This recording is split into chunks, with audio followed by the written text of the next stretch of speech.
the non-aggression principle really, and the property rights that it identifies, are guides to what laws are justified, right? That means it's a guide to when force would be justified to defend that right, but it doesn't speak to the morality of you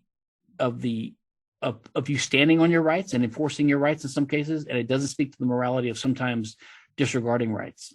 It's almost like saying, if there is a right, this is where it is. Like if I mean, I suppose, and I don't know if I'm just saying the same thing in a slightly different way, but the way I kind of conceptualize it or present it to people when I'm talking about it from a morality point of view is I say, like, look, morality itself is not objectively true. You know, I can't say you own yourself and I can say that as a moral fact. But Yeah. what I can say is that if we want to have a moral framework, if we want to have the concept of rights at all, the only way we can have that in a way that's internally consistent, Yes, is with the concept of self-ownership, yes, with that right. I totally agree. Yeah, and so that's the way I kind of conceptualize it's a hypothetical argument because it respects what Hume pointed out. Like, you can't get an ought or a norm from an is or a factual statement. I think that's actually true. So all these things we're talking about are political ethics or norms.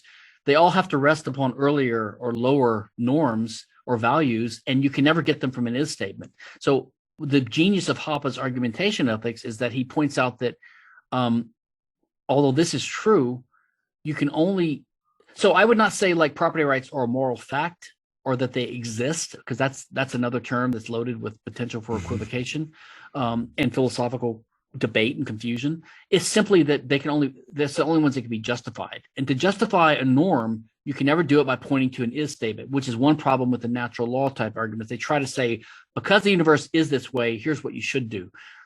They're always, as Hume pointed out, they always sneak in a norm. And so I think it's fine to rest your higher level political norms or ethics on lower level ones. You just need to explicitly identify them. And what Hoppe does is he shows that there are some that are presupposed in the very activity of civilized, peaceful, argumentative discourse, which you have to engage in when you seek to use reason to justify or to debate what norms we should have. So these people that get together in a civilized way, they are already adopting a certain set of common basic norms or values.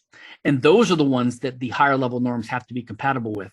And the only ones that they're compatible with is self-ownership, because in essence, self-ownership is presupposed by everyone getting together to discuss norms. Because you don't have a discussion like that with your slave who you're claiming an ownership right over. You're already claiming the right to hit them over the head. And you can't justify that, because when you sit down and treat them as an equal who has equal rights to you, that's incompatible with treating them as if they don't have equal rights to you.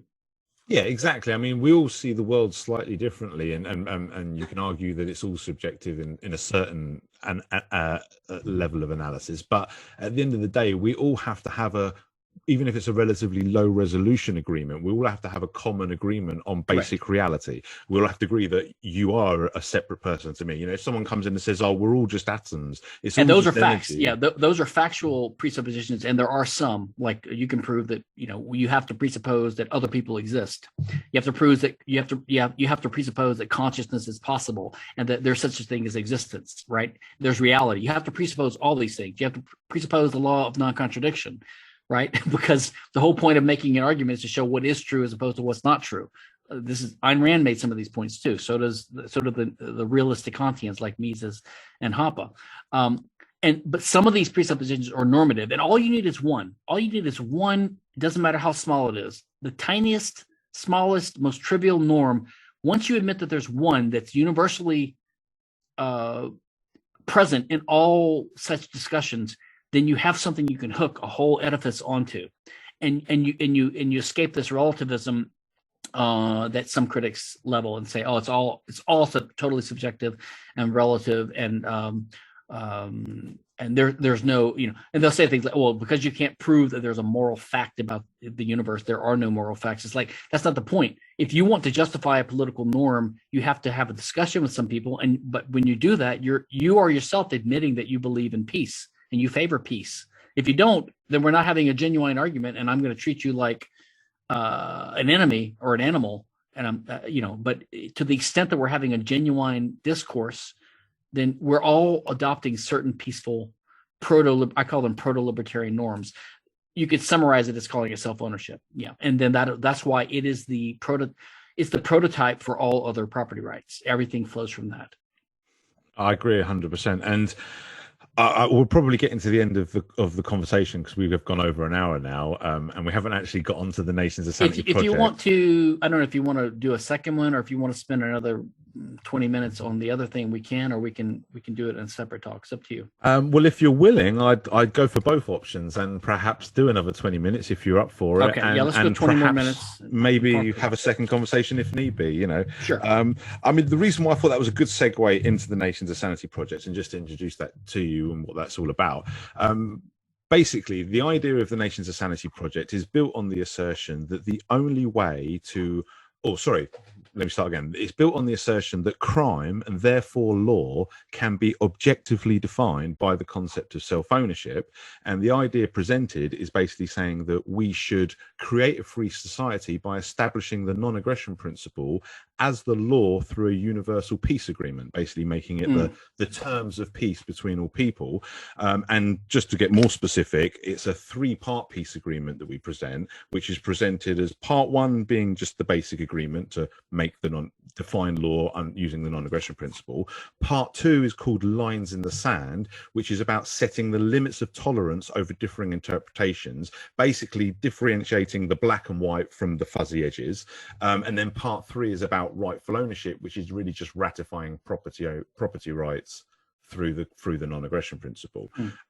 That's the Nations of Sanity project. That's the idea we present. It's about kind of presenting voluntarism in this economically neutral way, just saying, look, there's lots of ways we can organize our society, economics and all the rest of it, and there's lots of good arguments to be had on that. But the basic idea that I think everyone needs to unite on is that crime and law can and should be objectively defined by the concept of what I call self-ownership, or bodily ownership, as you might call it. The idea that we will have right over only ourselves.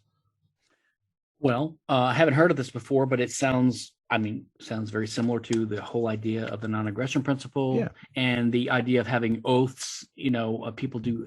I think there was something called the Declaration of Unanimous Consent back in the 70s. L. Neil Smith, who just recently died, I think he was behind that. And then the Libertarian Party requires things like that, right? You have to say you forswear all this. So I don't know if your idea is to have just a different formulation of it, or to have a project where we kind of work out some of the details, or whether it's, because there's another project I'm involved with. It's called the Live and Let Live project by attorney Mark Victor. And it's very similar to what you're talking about. It's like putting the non-aggression principle in a different formulation, like just asking people, can't we all agree that we should live and let live? And he's writing a book on it, and it basically parallels the non-aggression principle, but in like softer language or in a different formulation. Like who can really disagree that we should live and let live, right? Or like you're saying, who can disagree with the idea that we shouldn't hit each other or this? So I don't know if your idea is it to have a treaties, or have a thing we sign, or some kind of universally accepted online repository, or what is it? Yeah, I'm somewhat fluid over precisely how it's implemented, but the basic idea is to say that this needs to be our agreed upon terms of peace. Like, we need to formalize our understanding of what is and isn't a crime in this objective sense, and then everything. So I suppose the way I because I understand that this isn't new in the total sense. I didn't invent the non-aggression principle, voluntarism. All of these things are already movements, and they're all presenting a very similar kind of idea.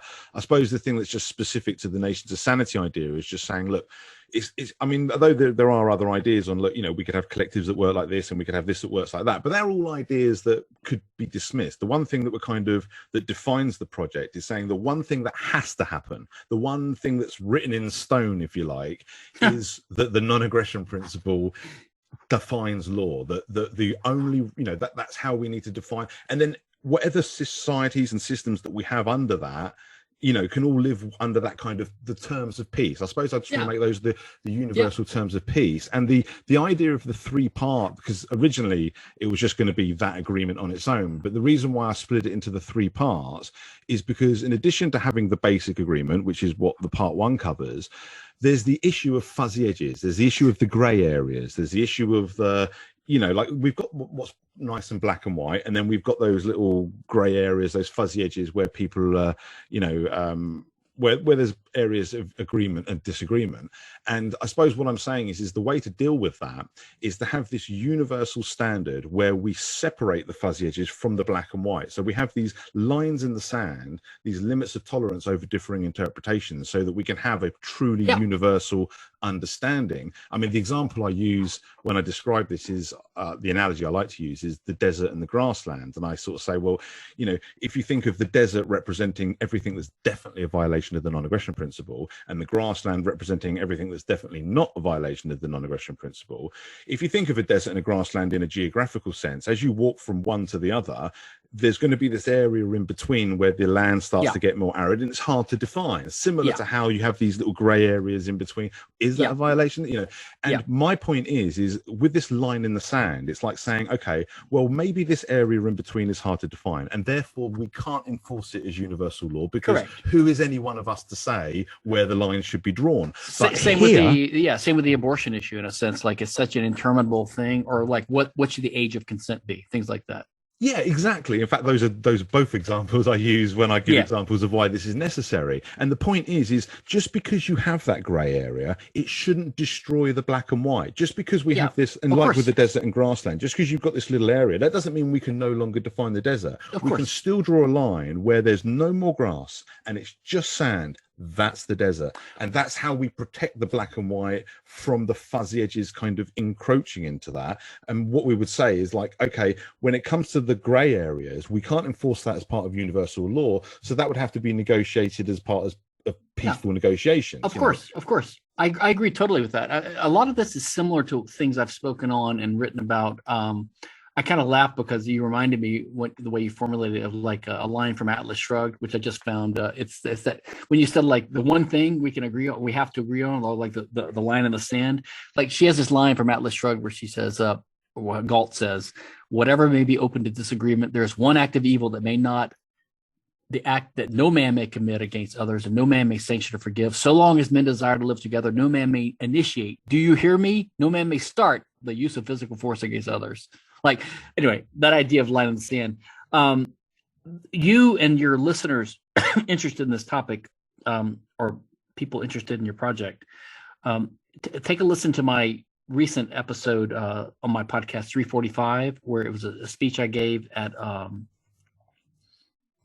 PorcFest on libertarian constitutions. And so, I mean, what you're talking about really is analogous to what libertarians have long done, which is they've said, like, the private common law is largely libertarian. So we could take that as a starting point and refine it or correct it to be more libertarian, which I kind of agree with.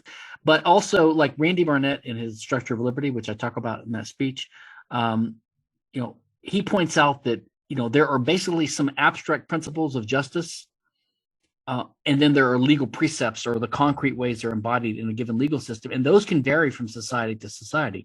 And this is, of course, analogous to what Rothbard and Hoppe and even David Friedman have talked about, where you could have different enclaves with different applications, different rules, different customs, different traditions, different values, and those would all play out in the more concrete specifics and what you call the gray areas. I just think that, and it's also something I've written about before, where I've criticized libertarians being a little bit too rationalist and desiring to have a written code that specifies every little thing that Walter Block or someone like that. I'm not criticizing Walter. I'm just saying some respected thinker would sit down and come up with the code that tells you everything, like deductively from your armchair. So I'm criticizing the limits of armchair reasoning, which means that what's the role of libertarian thinkers and libertarian theory?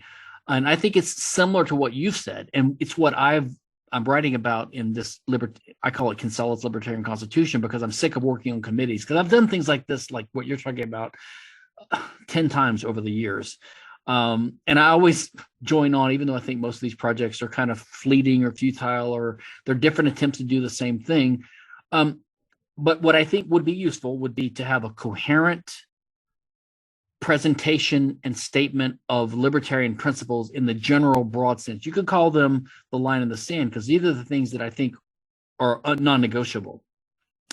And you can start with the non-aggression principle itself, and then you can flesh it out a little bit. But when you start getting into too many abstract, concrete details, you can't do that from your armchair. You have to wait for custom and negotiation to develop the concrete way these things play out in a society. And that's all you could ever expect from a legal system and from political philosophy. It can't solve every problem. Because it can't envisage every scenario. You can't imagine every... In fact, that's what some libertarians, they always talk about the fine print and the contract specify.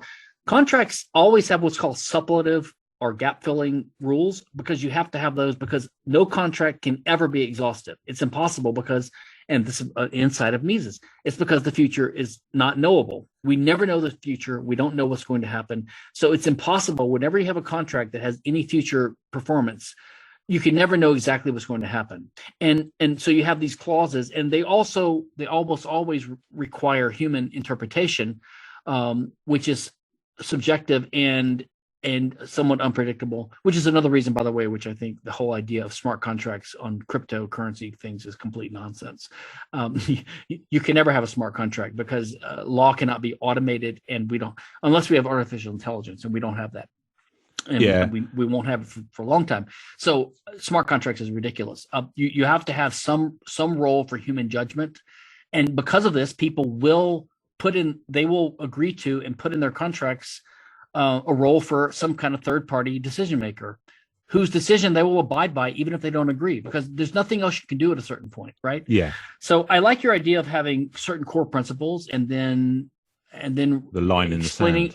Lines in the sand, and explaining where there can be disagreement and where there can't be disagreement. And you can even have meta rules, like where there could be disagreement about that and not, so I'd be interested to see how it develops. Yeah, excellent. I appreciate that. I mean, like I say, that is very much my thinking with regards to the three parts of the agreement, because I felt like it needed that line in the sand. It needed to say, okay, look, there are fuzzy edges, and we can acknowledge that. We don't have to hide from that reality. It's just a fact of life. But that doesn't mean we allow the grey areas to invade the black and white and lose all distinctions, because there's still a principle here, and there's still a line that we can draw, a line in the sand where we can kind of say on a universal level, even if it's, like I say, it's almost like taking the non-aggression principle and slightly lowering the resolution so that we've got this nice defined shape that's universal, and then we say the fuzzy edges, like you say, are things that can be negotiated. Well, I mean, Hoppe's argumentation ethics does that. He just points to the core things that we would all agree in argumentation. We don't agree on the metric system or the imperial system of units, but or even what language we should use, but we do agree on some things that you can identify. And in the law, I've often pointed out to people that are a little bit too rationalist in their kind of OCD fussy desire to have everything exactly perfectly spelled out. If you have property rights, like let's say in land, two adjoining tracts, Green Acre and Black Acre, we might call them in the law.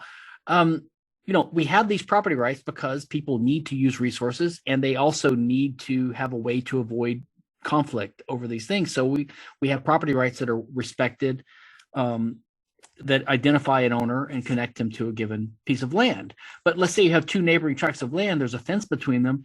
I mean, you're going to run out of resolution when you get to, you can't identify exactly where that line is down to the millimeter level. Who can sit on the fence? There's always, the fence itself has a width, right? And there's always going to be some uncertainty and imprecision at the borders of land. And that's not, I wouldn't call that a continuum or a gray issue necessarily. It's just the nature of living in this world, right? Well, it's the nature of reality. I mean, if you want to go, like I say, that's why you can go so pedantic and so focused in that all of a sudden the boundaries of reality are gone, and we're living in the quantum world where everything's happening at once, and there's no, it's like, so that's why, again, it's about stepping back, lowering the resolution a little bit to something that's truly universal. And the reason why I think it's important as well is what you mentioned about like the David Friedman enclave, for example, is I'm happy for these enclaves to have, like I say, negotiate their own grey areas.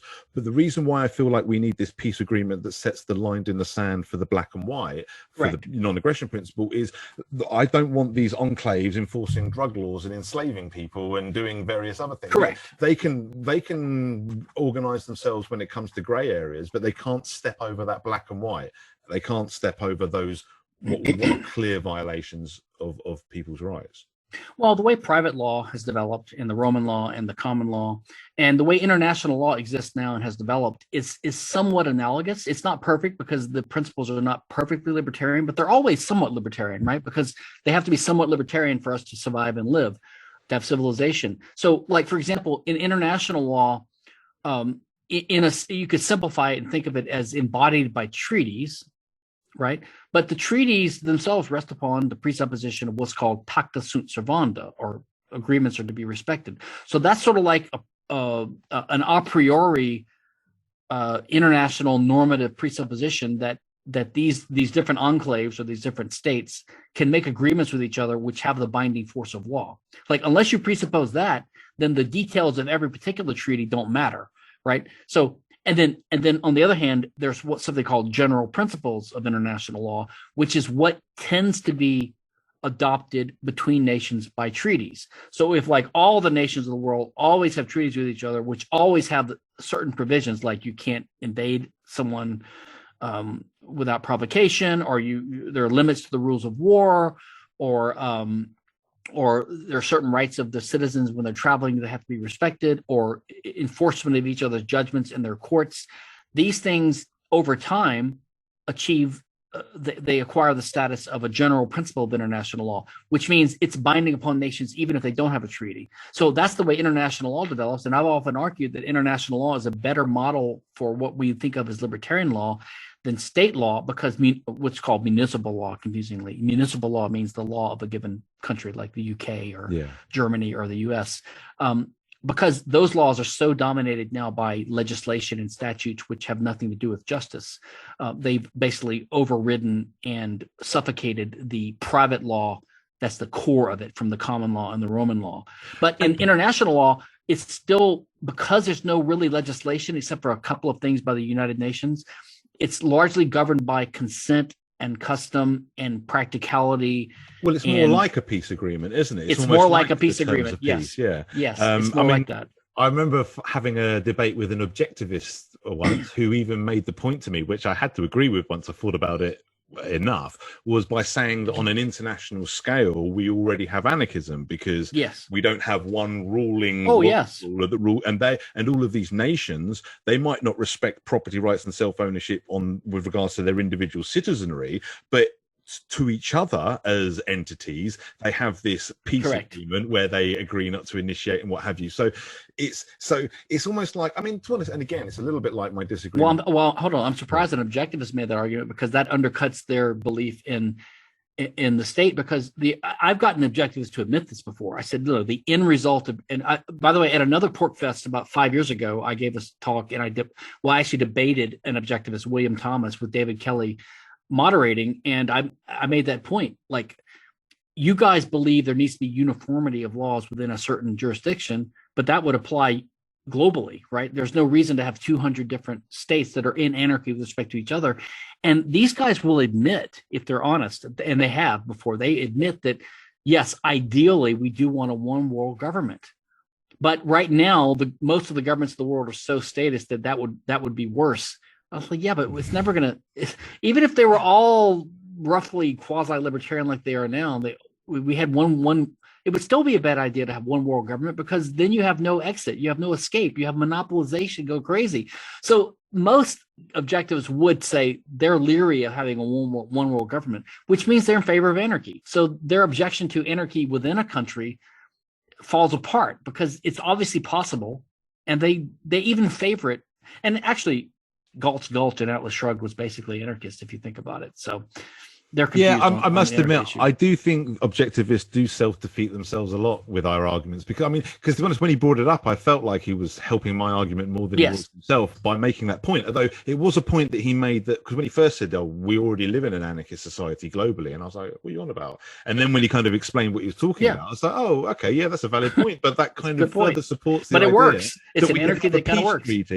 Because almost what you want to say is you almost want to take that exact same principle but apply it to us all, recognizing us as individuals rather than in recognizing these states and nations as something. Correct.